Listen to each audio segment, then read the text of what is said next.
Estimado presidente President Biden, Biden, amigas, amigos friends, ladies and gentlemen, friends de all, la delegación from del the gobierno delegation de Estados Unidos, of the United States government. nos da mucho We're so gusto happy tener esta reunión have this meeting, bilateral, this bilateral meeting estar con ustedes, with you, to be here with you today. que And tienen una it has vinculación con a nosotros close link with us, más allá more over and de beyond lo estratégico, the inclusive de strategic la part of vecindad. this, even our big neighbors. Es una This relación is a relationship fraterna de which is amistad fraternal entre nuestros relationship of pueblos. friendship between our two peoples. Estimado presidente Dear Biden, President Biden, tengo la certeza I am certain que es that usted un you gobernante are humanista a humanistic y president, visionario, a visionary president, y que hay condiciones that inmejorables there are conditions para that couldn't iniciar really be una nueva better to política initiate a new de policy integración of integration, económica y of social economic, social en integration, nuestro Mr. President, continente. in our continent. El tratado comercial entre Canadá, USMCA, México y Estados Unidos Mexico, the ha United States, and demostrado Canada, ser it has shown to un be valioso a instrumento valuable para instrument consolidar to consolidate nuestros procesos our productivos, productive processes, aprovechando el gran taking advantage potencial of the great que potential representa that el mercado interno the domestic market en nuestra represents región. in our region. Sin embargo, Nonetheless, en nuestros puertos in our del ports Pacífico of the Pacific, aún sigue creciendo el we still arribo de see barcos how more repletos de ships mercancías full of merchandise are arriving, and procedentes this is something Asia. that's growing, and they're coming from Asia. Y la pregunta que And nos the hacemos question we're asking here es la siguiente. is the following. ¿No podríamos producir We couldn't en produce, América lo que consumimos? and couldn't we produce in America what we consume? That's what we're asking. Claro que sí. Of course we could. Es asunto de This is a definición matter of definition y de planear and planning as well, conjuntamente together, planning together, nuestro desarrollo futuro. joint future development planning. Unirnos y Being asociarnos en united, América partnering in equivale America amounts a to consolidar en definitiva consolidating la definitely región más the most importante important del region mundo. of the world. Las ventajas son muchas. We have so many advantages for that. Entre otras, Among them, for instance, contamos con we fuerza de trabajo have joven young labor y force, creativa, creative labor force as con well, desarrollo tecnológico with technological development y con una gran and riqueza also with great de wealth recursos naturales. of natural resources. Las distancias entre nuestros Distances países nos between our permiten countries, among ahorrar our en countries, allow transporte us to save in terms y of existe transportation, and we also suficiente have demanda enough en demand nuestros mercados. in our marketplaces. El consumo per cápita Per de capita América consumption of America es de is $18,100 anuales, $18,100 que el de Asia es de $4,400. a year. In Asia, it's $4,400 in Asia. No obstante, Nonetheless, la integración productiva que proponemos productive integration we're now debe proposing también contar con el should also respaldo have the de backing, the inversión support pública y of privada public-private investment para el bienestar for the well-being de todos los of pueblos de all the América, peoples of America, sin excluir without excluding a nadie. anyone.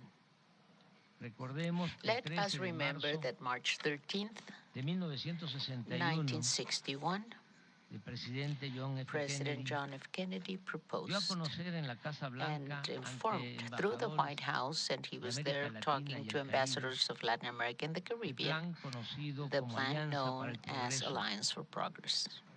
En ese entonces, At Estados that time, Unidos the United invirtió States en 10 invested años in 10 years' time $10,000 millones $10 billion At today's prices, that would be $82 billion for the benefit of the peoples of Latin America and the Caribbean. Nonetheless,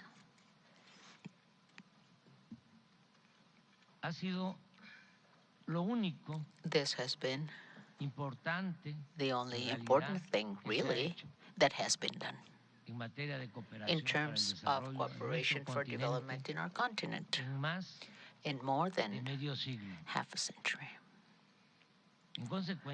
Therefore, I hold that this is the moment for us to determine, to do away with this abandonment, this disdain, and this forgetfulness for Latin America and the Caribbean, which is opposed to the policy of good neighborhood, of the titan of freedom and liberty, FDR, Franklin Delano Roosevelt. And starting with you, because there would be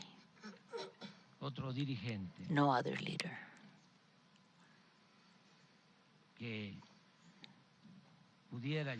that could implement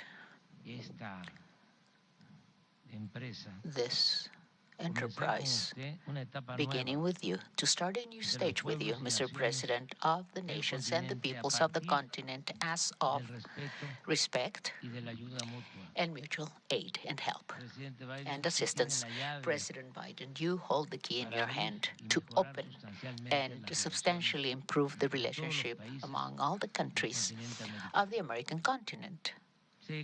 I know this is a complex, polemical, controversial initiative. I am very much aware of the fact that its implementation implies many difficulties. But I also believe that there's no better path to guarantee the prosperous, well-being, peaceful, and fair and just well-being and future of our peoples, our fellow men, our fellow women, our compatriots, and also all the peoples of the continent and the future generations as well. So my proposal, President Biden, it's an integral proposal. It implies consolidating ourselves as an economic region in the world, strengthening our fraternal relationship in the American continent, respecting our differences, our sovereignties, and so that no one is left behind, and so that all of us together, we can start seeking the beautiful utopia of freedom, of liberty, equality, and true democracy. There's many of us. There are many of us who haven't stopped dreaming in this fair, fraternal, just integration among all the peoples and countries of our continent. Because, as Simon Bolivar said, the liberator, if the sky grants us the desire of the United America, this continent could be called, this United America could be called the Queen of Nations and the Mother of the Republics. Welcome, welcome. This is your home. Make yourself at home. This is your home, President Biden. You are our friend. And the U.S. people are also our friends. We are neighbor countries and we are sister countries and peoples. Thank you.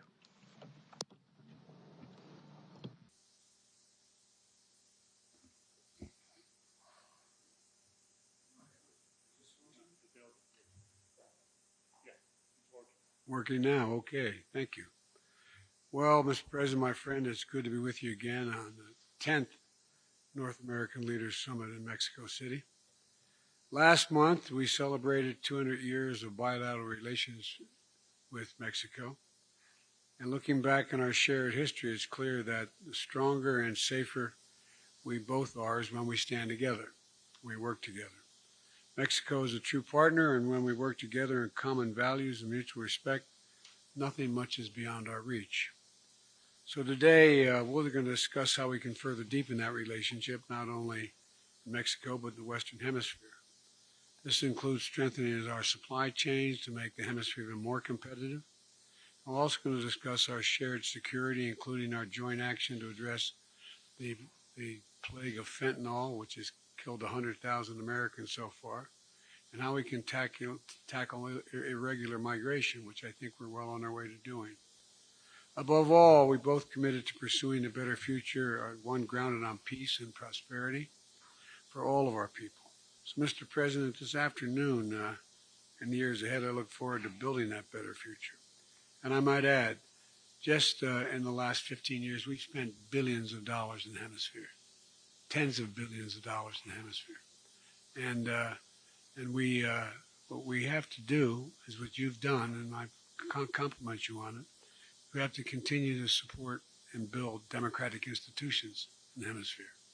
One of the things I was able to do at the G7 is get the G7 to agree that we would have a multi-billion-dollar project for infrastructure for the Western Hemisphere, for Latin America, and for Africa, both. So there's much we can do, much we have to talk about, and I'm looking forward to being able to do it because I'm confident. I'm confident we can get it done.